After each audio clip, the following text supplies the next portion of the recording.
کھانے کو دو لقمے نہیں، پانی کا ایک گھونٹ آب حیات سا قیمتی کہ میسر نہیں، اوڑھنے کو چادر نہیں، سر پر چھت نہیں، پڑھنے کو کتاب رہی نہ لکھنے کو قلم۔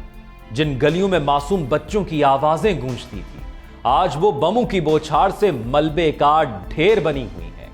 7 اکتوبر 2023 سے فلسطین میں جاری اسرائیلی جارحیت کو 14 ماہ سے زائد عرصہ ہو گیا ہے، اور کسی ایک دن کا کوئی ایسا لمحہ نہیں گزرا کہ جب اہل غزہ نے کوئی لاشا اپنے کاندھوں پر نہ اٹھایا ہو، جب یہ خبر شہ سرخی نہ بنی ہو کہ اسرائیل کے غزہ کی پٹی پر حملے کے نتیجے میں اتنے بچے جان سے گئے۔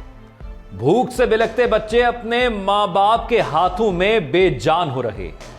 کھانے کو تھوڑا ہی کچھ مل جانے کی امید میں کتنی ہی معصوم روحیں پرواز کر چکی ہیں۔ وہ جو بچے ابھی اس دنیا میں آئے ہی نہیں، ان کی موت کے پروانے بھی لکھے جا چکے ہیں۔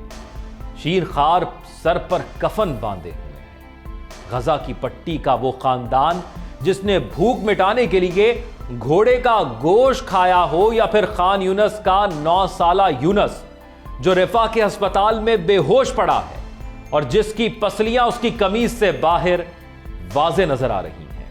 ایسے کئی معصوم ہیں جو یا تو ہسپتال کے بستر پر یا اپنے بے بس ماں باپ کے ہاتھوں میں کھانے کا انتظار کر رہے ہیں۔ وہیں لاچار ماں باپ حقیقت سے واقف موت کی تمنا کرنے پر مجبور ہیں۔ غزہ کا ہر بچہ موت کا منتظر ہے۔ وہ اسی کھانے کا منتظر ہے جس کی اہمیت کا اندازہ شاید ہم نہیں لگا سکتے۔ وہ کھانا جو اکثر اوقات ہمارے حکمرانوں کے شاہی محلات میں صرف پسند ناپسند پر ہی ضائع ہو جاتا ہے۔ غزہ کے بعد رفاح آپریشن جس سے اب انسانی المیہ جنم لے چکا ہے، غزہ کی وزارت صحت کے مطابق تقریباً 45,000 سے زائد فلسطینی اسرائیلی جارحیت کا نشانہ بن چکے ہیں، جن میں صرف بچوں کی تعداد ہی 14,000 سے زائد ہے۔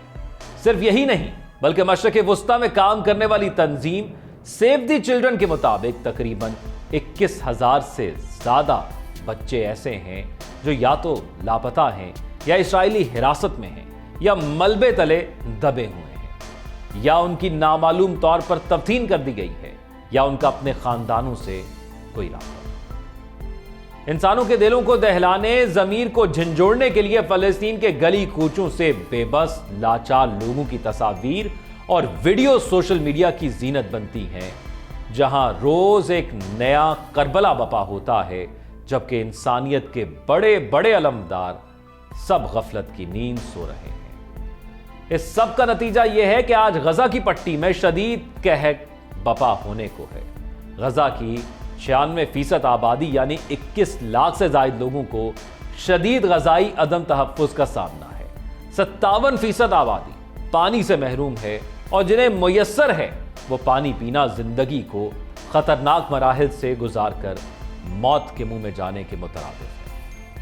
اب اس صورتحال میں غزہ کے لوگ سوال پوچھ رہے ہیں۔ دنیا کی 8 ارب کی آبادی ایک طرف اور پاکستان سمیت تقریباً 58 اسلامی ممالک ایک طرف، کیا یہ سب مل کر بھی معصوم فلسطینیوں کے پیٹ نہیں پال سکتے؟ یہ سب مل کے بھی اسرائیل کی جانب سے نسل کشی نہیں روک سکتے؟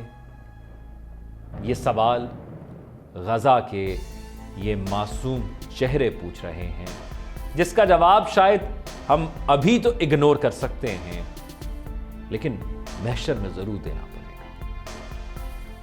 ابھی جو مست ہیں اپنی مستیوں میں، بہت طاقت ہے ان کے ہاتھ میں، اور لہو بھر گیا ہے ان کی آنکھوں میں، چہروں پر ان کے معصوم پھولوں کا خون رچ سا گیا ہے۔ جن کو خدا کے قہر سے ڈر نہیں، اور پھر چپ ہے خدا کی خدائی بھی، نہیں معلوم ایک دن لرزے گا آسمان بھی اور پھٹ جائے گی زمین بھی۔ کیوں کیا تم کو معلوم نہیں کیوں؟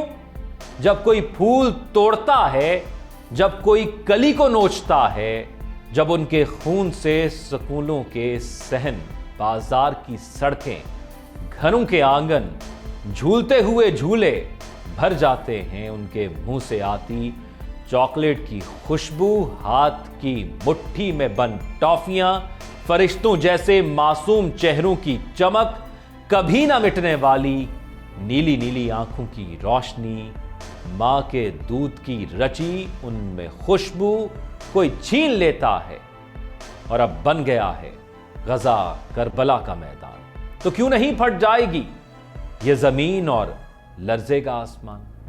بس صبر، تھوڑا اور صبر میرے جگر کے ٹکڑوں، لے کر آئیں گی تمہاری خاموش صدائیں، تم پر برسیں گی پھر جنت کی ہوائیں، پھر خدا کی خدائی کو جوش آتا ہے، ان کافروں نے ٹکڑوں میں کٹ جانا ہے، پھر نہ ہوگی زمین ان کی اور نہ ہی ہوگا ان کا آسماں، ارض و سما پہ چاروں طرف تم ہی تم رہو گے، ادھر ادھر تم اور تمہاری خوشبو، ہوگی ماں کی گود کی نرمی اور گرمی، میرے جگر کے ٹکڑوں صبر، تھوڑا اور صبر۔